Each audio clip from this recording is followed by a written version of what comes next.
আসসালামু আলাইকুম প্রিয় এইচএসসি 2025 ব্যাচ। তো কিছুদিন পর তোমাদের ফাইনাল পরীক্ষা শুরু হবে এবং তোমাদের মধ্যে অনেকে আছো সবাই পড়াশোনা শেষ করে ফেলছো এবং ভালো প্রস্তুতি গ্রহণ করে ফেলছো, এবং তোমাদের মধ্যে অনেকেই আছো যারা এখন অবধি বুঝতেই পারছো না যে বাংলার জন্য তোমরা কোন টপিকগুলো পড়বে এবং কোন টপিকগুলো থেকে তোমার পরীক্ষায় সৃজনশীল আসে, কোন টপিকগুলো থেকে এমসিকিউ আসে, এটা অনেকে বুঝতেই পারছো না। আবার অনেকে বুঝতেই পারছো না, ভাই আমি ইংলিশে 100% ফেল করব, আমি আইসিটিতে তো ভাই ফেল করবো এটা ধরেই নিয়েছি। তো এই ধরনের অনেক টেনশনে তোমরা আছো এবং তোমাদের মধ্যে অনেকে আছো যারা অলরেডি প্রথম বর্ষ থেকে দ্বিতীয় বর্ষের মধ্যে পড়াশোনাই করোই। তো তোমাদের মধ্যে এই রকম দুশ্চিন্তায় যারা রয়েছে এবং তোমরা চিন্তা করছো যে ভাই এই যে অল্প কিছুদিন সময় আছে, এই সময়টাকে আমি কি আমার নিজেকে প্রস্তুত করতে পারবো? হ্যাঁ, তোমাদের যাদের এই রকম সমস্যা আছে যে তোমরা বুঝতে পারছো না মানবিকের সাবজেক্টগুলো কিভাবে পড়বে, কমার্সের সাবজেক্টগুলো কিভাবে পড়বে, অথবা এই শেষ সময়ে তোমার কিভাবে একটা গোছানো প্রস্তুতি নিতে হবে, এই জন্য আমরা আজকের এই ভিডিওটি করছি। এই ভিডিওটি যদি তুমি ভালো করে দেখো এবং ফার্স্ট থেকে লাস্ট পর্যন্ত দেখো, অবশ্যই অবশ্যই তুমি এই যে সামনে তোমার যে এইচএসসি পরীক্ষাটি হবে এই পরীক্ষা অনেক ভালো রেজাল্ট করতে পারবে। তাহলে চলো আমরা শুরু করছি আমাদের আজকের এই ভিডিওটি। দেখো, এখানে আমরা বলে দিয়েছি বাংলা প্রথম পত্র সৃজনশীল অংশ। অর্থাৎ ভাই তুমি জানো যে তোমার পরীক্ষায় সৃজনশীলে 70 নম্বর থাকে, থাকে কিনা বলো? তোমার পরীক্ষায় যেহেতু 70 নম্বর থাকে, এর মানে তোমার পরীক্ষায় এই 70 নম্বর অনেক বেশি গুরুত্বপূর্ণ, এবং এখানে যদি তুমি একটা ভালো নম্বর ক্যারি করতে পারো তাহলেই তুমি তোমার পরীক্ষায় এ প্লাস পাওয়াটা অনেক বেশি সহজ করে তুলতে পারবে। তুমি যদি একটু ভালো করে খেয়াল করো, আমরা আমাদের এই যে একটা বিষয় এখানে আমরা লিখে দিয়েছি শতভাগ কমন উপযোগী কনফার্ম 60, সৃজনশীল 100% কি কমন। অর্থাৎ তুমি যদি এইচএসসি 25 ব্যাচের শিক্ষার্থী হও এবং তুমি যদি এখন অব্দি বুঝতে না পারো বাংলার কোন টপিকগুলো তোমার পড়া উচিত, কোনগুলো থেকে সৃজনশীল আসে, তাহলে এইটা তুমি দেখতে পারো।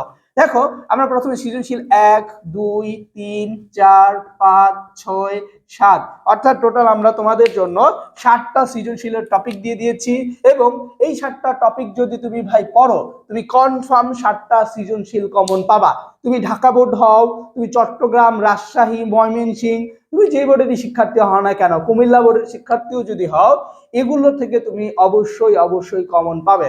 তো খেয়াল করো, আমরা প্রথমে দিয়েছি অপরিচিতা। তুমি দেখো, অপরিচিতা দিয়েছি, তারপরে দিয়েছি 18 বছর বয়স, তারপরে বিদ্রোহী, তাহারই পরে মনে, ফেব্রুয়ারি 1969, 82, রেইনকোট, এগুলো আমরা দিয়েছি। এবং তোমাদের অনেকেরই একটা কোশ্চেন এখন যে ভাই আপনারা উপন্যাস নাটক কেন দেন নাই? তো ভাই আমরা জানি যে নাটক উপন্যাস থেকে প্রশ্ন আসবেই, এটা 100% আসবে, এই জন্য আমরা এটা আর এখানে উল্লেখ করি নাই। তো খেয়াল করো, তুমি দেখো যে আমরা প্রথমে অপরিচিতা দিয়েছি, দেওয়ার পর আবার ব্রেকেটে কিছু বিষয় লিখে দিয়েছি। তুমি হয়তো বুঝতে পারছো না যে ভাই অপরিচিতা তো বুঝলাম, বাট ব্রেকেটের মধ্যে যেটা দিছেন এটার মানে তো বুঝতে পারলাম না। ভাই তুমি খেয়াল করো, অপরিচিতা থেকে তোমাদের ধরো একটা সৃজনশীল দেওয়া হবে, এবং ওই সৃজনশীল অবশ্যই একটা কি থাকবে, একটা উদ্দীপক থাকবে, থাকবে কিনা বলো? একটা উদ্দীপক থাকবে। আচ্ছা, তোমাদের তো অনেকেই আছো না যারা এখনো অব্দি অপরিচিতা গল্পই পড়ো নাই। তো যারা অপরিচিতা গল্পটি পড়ো নাই তারা কি দেখবা উদ্দীপকটা ভালো করে পড়বা, তাই না? পড়ার পরে কিছুই বুঝবা না যে ভাই কোন জায়গা থেকে প্রশ্ন এলে কিছুই বুঝতে পারতেছি না। খেয়াল করো, তোমরা দেখবা যে অপরিচিতা থেকে যে উদ্দীপকটা আসবে সেটার যে বিষয়বস্তু সেটা হয় নারী শিক্ষাকে ইঙ্গিত করবে, অথবা যৌতুক প্রথাকে ইঙ্গিত করবে, অথবা নারী পুরুষের অধিকার। অর্থাৎ এখন যদি তুমি অপরিচিতা গল্পটা পড়ো, উদ্দীপকটা পড়লে তুমি পড়ার পরে বুঝতে পারবা যে এখানে নারী শিক্ষাকে ইঙ্গিত করা হচ্ছে, এখানে যৌতুক প্রথাকে ইঙ্গিত করা হচ্ছে, এখানে নারী পুরুষের যে অধিকার আছে সেইটাকে ইঙ্গিত করা হচ্ছে। যখন তুমি বুঝতে পারবা যে এটা নারী শিক্ষাকে ইঙ্গিত করা হচ্ছে, এর মানে নারী শিক্ষা সম্পর্কে লিখে দিতে হবে। যখন তুমি বুঝবা এটা যৌতুক প্রথাকে ইঙ্গিত করা হচ্ছে, যৌতুক প্রথা সম্পর্কে লিখতে হবে। যখন বুঝবা যে এটা নারী পুরুষের অধিকারের কথা বলা হচ্ছে উদ্দীপকটা পড়ে, তখন তুমি কি করবা? নারী পুরুষের অধিকার নিয়ে লেখা শুরু করে দিবা। বুঝতে পেরেছো? ঠিক তেমনি ধরো 18 বছর থেকে একটা সৃজনশীল আসলো, এর মানে উদ্দীপকের বিষয়বস্তু তারুণ্য শক্তি এবং প্রত্যয় নিয়ে থাকবে। এবং যদি বিদ্রোহী থেকে আসে, এর মানে সেটা মানবতাবোধ বা মানব ধর্ম থেকে আসবে। অর্থাৎ ধরো বিদ্রোহী থেকে একটা কবিতা দিল তোমাদেরকে, কি কবিতা? সব লোকে কয় লালন কি জাত সংসারে, লালন কি কয় জাতের কি রূপ, দেখলাম না দুই অন্তরে। এখানে কি ফুটিয়ে তোলা হয়েছে? এখানে ফুটিয়ে তোলা হয়েছে যে মানব ধর্ম বা মানবতা ধর্ম বা মানবতা বোধের বিষয়টি এখানে ফুটিয়ে তোলা হয়েছে। যেটা কিনা আমরা বুঝতে পারলাম অলরেডি। এরপরে ঠিক তেমনি তুমি যদি দেখো তাহারই পরে মনে থেকে গল্প আসছে, এর মানে এর সৃজনশীলের বিষয়বস্তু স্মৃতিচারণ, শোক বেদনা, উদাসীন মনোভাব এর সাথে মিল থাকবে। তাহলে কিভাবে বুঝবে মিল আছে? উদ্দীপক পড়লেই তুমি বুঝতে পারবে, ঠিক কিনা?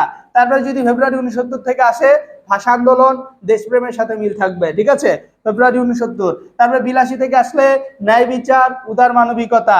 রেইনকোট থেকে আসলে 1971 সালের মুক্তিযুদ্ধের চেতনা। অর্থাৎ ভাই, যাদের প্রস্তুতি একদমই খারাপ, কিছু করতে পারতেছো না, চিন্তাই করতে পারতেছো না যে কি পড়বা, কিভাবে পড়বা, এরকম চিন্তা আসো না, তো তোমরা চাইলে এটা তোমরা কি করতে পারো, গ্রহণ করতে পারো। এছাড়া কি এটা শুধু এগুলোই দেওয়া আছে না? দেখো আমাদের এই সাজেশন শিটের মধ্যে আমরা কি দিয়েছি একটু যদি খেয়াল করো। দেখো এখানে অপরিচিতা, এই অপরিচিতা গল্পটি আমরা প্রথমে দিয়েছি, এবং অপরিচিতা গল্পের মধ্যে আমরা একটা অংশ দিয়েছি, যে অংশের নাম হচ্ছে যা জানা ফরজ। কি ভাই? যা জানা ফরজ নামে একটা অংশ আমরা দিয়েছি। তুমি যদি অপরিচিতার এই যা জানা ফরজ অংশটুকু পড়ো, তুমি তোমার পরীক্ষায় যেখান থেকে এমসিকিউ আসুক একদম 100% তুমি এমসিকিউর উত্তর দিতে পারবা। কেমনে? দেখো, রবীন্দ্রনাথ ঠাকুর সম্পর্কে, লেখককে রবীন্দ্রনাথ ঠাকুর, জন্ম মৃত্যু দেওয়া আছে। তারপরে কি বিগত সালগুলোতে রবীন্দ্রনাথ ঠাকুর থেকে যে প্রশ্নগুলো এসেছে ভাই, সবগুলো এখানে সুন্দর করে লেখা আছে। যদি প্রশ্ন করা হয় বাংলা সাহিত্যের প্রথম সার্থক ছোট গল্পকারের রচয়িতাকে, রবীন্দ্রনাথ ঠাকুর। কলকাতার জোড়া ঠাকুর পরিবারে জন্মগ্রহণ করেন তিনি। তার প্রথম গল্পের নাম ভিখারিনী, ছোট গল্পের নাম, ঠিক আছে। তার ছোট গল্প সে কোথায় হচ্ছে কুষ্টিয়ার শিলাইদহে থাকা অবস্থায় সে লিখেছে। তো ঠিক তেমনি যদি প্রশ্ন আসে যে তোমার অপরিচিতা গল্পের নায়ক কে, অপরিচিতা গল্পের নায়ক কে, অপরিচিতা গল্পের নায়ক হচ্ছে অনুপম, এবং অনুপম থেকে বিগত সালগুলোতে যত প্রশ্ন এসেছে সবগুলো আমরা এখানে লিখে দিয়েছি। ঠিক তেমনি কল্যাণী থেকে, অর্থাৎ নায়িকাকে কল্যাণী, তার থেকে যা প্রশ্ন এসেছে সব লিখে দেওয়া হয়েছে। তুমি এটা পড়লে তোমার অ্যাডমিশনও কাজে লাগবে, কারণ অ্যাডমিশনে প্রত্যেকটা চরিত্র সম্পর্কে ভালো আইডিয়া রাখতে হয়। ঠিক তেমনি আমরা এই জন্যই সাজিয়েছি যাতে তোমার এই পরীক্ষা অ্যাডমিশন সবখানেই কাজে লাগে। এরপর আমরা এখানে দেখো অনুপমের মা, শম্ভুনাথ সেন, হরিশ, বিনু দাদা। ভাই এবার তুমি চিন্তা করো, তুমি যদি জীবন ও অপরিচিতা গল্পটি না পড়ো, তুমি আমাদের যা জানা ফরজ অংশটুকু পড়লে তোমার 80% পড়া কমপ্লিট হয়ে যাবে, ঠিক আছে।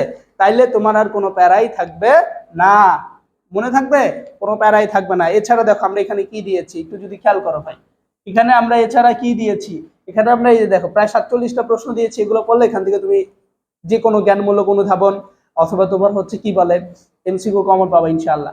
এরপর আমরা দেখো এখান থেকে জ্ঞানমূলক প্রশ্ন দিয়ে দিয়েছি, যে এই জ্ঞানমূলক প্রশ্নগুলো পড়লে ইনশাআল্লাহ তুমি কমন পাবা। এই জ্ঞানমূলক প্রশ্ন আমরা দিয়েছি। তারপরে আমরা হচ্ছে তোমাকে অনুধাবন প্রশ্ন দিয়েছি। খেয়াল করো এই যে অনুধাবন প্রশ্ন, তো আমরা এই যে অনুধাবন প্রশ্নগুলো তোমাদেরকে দিয়ে দিয়েছি। তো এই অনুধাবন প্রশ্নগুলো পড়লেও তুমি ইনশাআল্লাহ কমন পাবা, ঠিক আছে। তারপরে দেখো আমরা কিন্তু উত্তর সহ দিয়ে দিয়েছি। এটা সুবিধা কি জানো? তুমি জাস্ট একটা শীট পড়বা, তোমার বাহির থেকে অন্য কোথাও ফোকাস দেওয়ার দরকার হবে না। কারণ এখানে প্রশ্নও লেখা আছে, উত্তরও লেখা আছে। এই যে এমসিকিউ দেওয়া আছে, অর্থাৎ এমসিকিউ দেওয়া আছে, দেখো এমসিকিউর উত্তর সহ দেওয়া আছে। তারপরে আমরা তোমাদেরকে দেখাচ্ছি আমাদের এখানে শুধু এমসিকিউ দেওয়া না, এখানে আমাদের সৃজনশীল দেওয়া আছে। এই যে দেখো সৃজনশীল দেওয়া আছে, এই যে দেখো প্রত্যেকটা গল্পের মূল ভাব দেওয়া আছে, সৃজনশীল দেওয়া আছে। এই যে সৃজনশীল দেওয়া, আবার সৃজনশীলের উত্তরও দেওয়া আছে। দেখছো সৃজনশীল দেওয়া, উত্তরও দেওয়া আছে। অর্থাৎ তুমি যদি গোছানো একটা প্রস্তুতি নিতে চাও ভাই, তাহলে তোমার কি অবশ্যই এই পিডিএফ শিটটি পড়া উচিত। কি করা উচিত? পিডিএফ শিটটি পড়া উচিত। এই পিডিএফ শিটটা যদি তুমি ভালো করে পড়ো, আমি আশা করছি যে তোমার বাহিরের কোথাও ফোকাস দিতে হবে না। আমাদের এই পিডিএফ শিটটার মূল্য হচ্ছে 140 টাকা। কত টাকা? 140 টাকা। বাট আমরা একটা অফার দিয়েছি, এই অফারের মধ্যে যদি তুমি নাও, এই অফারটা খুবই অল্প সময়ের জন্য, এই অফারের মধ্যে যদি তুমি নাও তাহলে প্রতিপত্র তুমি 70 টাকা করে নিতে পারবা। কত টাকা ভাইয়া? 70 টাকা করে নিতে পারবা। আবারও বলছি, কত টাকা? 70 টাকা। তো এটা নেওয়ার জন্য আমাদের হোয়াটসঅ্যাপ নাম্বার 018181652273, এই নাম্বারে যোগাযোগ করতে পারো। এটা হচ্ছে আমাদের হোয়াটসঅ্যাপ নাম্বার 018181652273, 65273, এটা আমাদের হোয়াটসঅ্যাপ নাম্বার। সেই নাম্বারে যোগাযোগ করতে পারো। এই পিডিএফ শিটটার মূল্য হচ্ছে এখন অফার প্রাইসে 70 টাকা চলছে। যারা নিতে চাও, যাদের প্রস্তুতি গোছানো নয়, তারা আমাদের এই সাজেশন শিটটি নিতে পারবা। আমাদের কাছে কি শুধু বাংলাই আছে আর কোনো সাবজেক্ট নাই? আমাদের কাছে মানবিক, কমার্স সকল সাবজেক্টের সাজেশন আছে।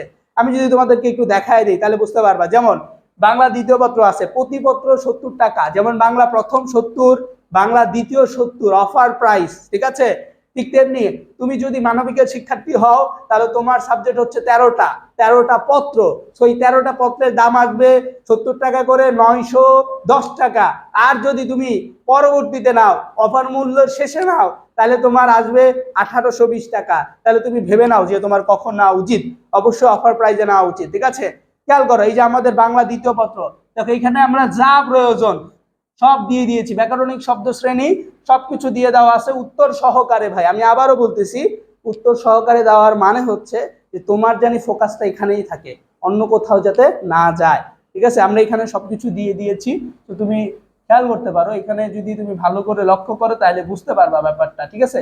এখানে সবকিছু সুন্দর করে দেওয়া আছে, সেইগুলো পড়লেই হবে। এখানে বানান শুদ্ধকরণ থেকে পারিভাষিক শব্দ, সমাস, উপসর্গ সবই দেওয়া আছে, ঠিক আছে? তারপরে প্রতিবেদন কিভাবে লিখতে হবে, সংবাদপত্র প্রতিবেদন কিভাবে লিখতে হবে, প্রাতিষ্ঠানিক প্রতিবেদন কিভাবে লিখতে হবে, তদন্ত, সারমর্ম, সারাংশ সব কিছু দেওয়া আছে।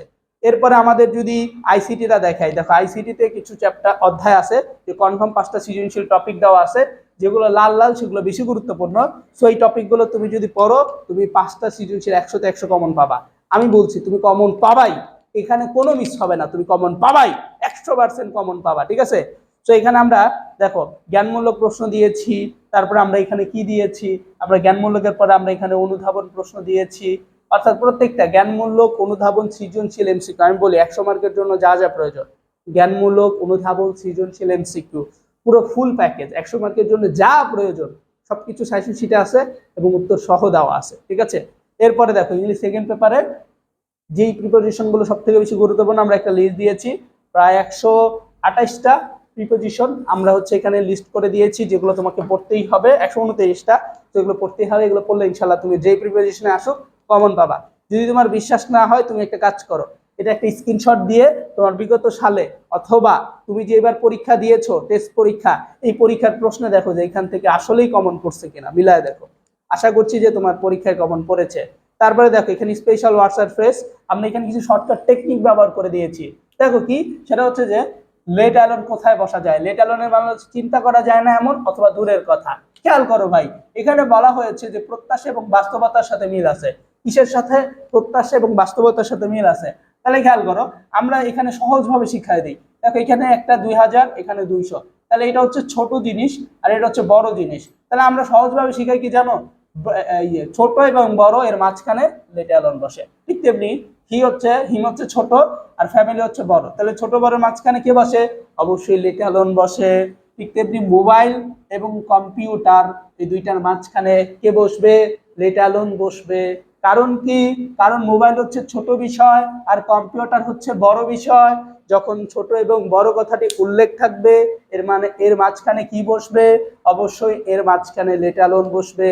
ঠিক তেমনি আমরা সুন্দর করে প্রত্যেকটা স্পেশাল ওয়ার্ডস এর ফ্রেজে শর্টকাট টেকনিক ব্যবহার করে দিয়েছি। যে টেকনিকগুলো তুমি যদি ভালো করে পড়ো, ইনশাল্লাহ ইনশাল্লাহ তুমি পরীক্ষায় ভালো করতে পারবা। আবারও বলতেছি, যারা সিটটি নিতে চাও এই নাম্বারে যোগাযোগ করবা, নিতে পারবা ইনশাআল্লাহ, ঠিক আছে? ইনশাআল্লাহ নিতে পারবা, কোনো প্রবলেম নাই। এরপর তুমি দেখো এখানে আমাদের ইংলিশ ফার্স্ট পেপারও দেওয়া আছে, এবং ইংলিশ ফার্স্ট পেপারে প্রথমে তোমাদের জন্য MCQ, question, flow chart, summary, এটার জন্য কিছু প্যাসেজ আমরা মেনশন করে দিয়েছি। সো এই প্যাসেজগুলো যদি তুমি পড়ো তোমার বই থেকে 10টা প্যাসেজ, তো ইনশাল্লাহ এখান থেকে তুমি এমসিকিউ কমন পাবা, তুমি হচ্ছে সামারি, ফ্লো চার্ট এগুলো ইনশাল্লাহ কমন পাবা। তারপরে আমরা কিছু ক্লোজ, উইথ ক্লো, উইদাউট ক্লো দিয়ে দিয়েছি, যেগুলো পড়লে ইনশাল্লাহ তুমি কমন পাবা। তারপরে গ্রাফ চার্ট দিয়েছি, এবং গ্রাফ চার্টটা লেখার একটা টেকনিক দেওয়া হয়েছে, যে গ্রাফ চার্টটা যদি তুমি ভালো করে লিখো ইনশাল্লাহ তুমি এটা পরীক্ষায় লিখলে পূর্ণ নম্বর পাবা ইনশাল্লাহ, ঠিক আছে? এভাবে আমরা তারপর হচ্ছে একটা ইনফর্মাল লেটার লেখার টেকনিক দিয়ে দিয়েছি, দেন হচ্ছে সামারি লেখার টেকনিক দেওয়া আছে।